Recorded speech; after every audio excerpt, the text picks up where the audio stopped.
Sì, è stata una partita che si è messa subito in discesa, siamo andati 3-0, poi il portiere loro sul 3-0 si è fatto male, quindi si sono trovati senza portiere.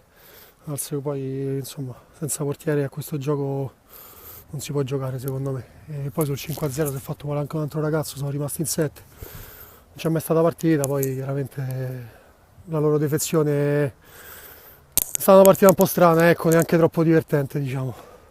L'obiettivo è non fare a questo punto arrivando terzi, dobbiamo dare i punti di distacco se non sbaglio alla sesta, per ora ci sono, però insomma mancano tante partite.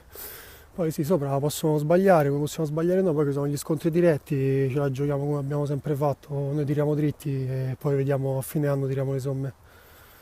Non lo so, non vi so rispondere a questa domanda, però spero il prima possibile, comunque chi viene ha qualità e ci dà sempre una grossa mano, quindi c'è solo da ringraziare chi viene magari 3 volte l'anno e speriamo di essere al completo il prima possibile e ci giochiamo le nostre carte alle finali. Grazie a Mazzesi, alla prossima. Grazie a voi.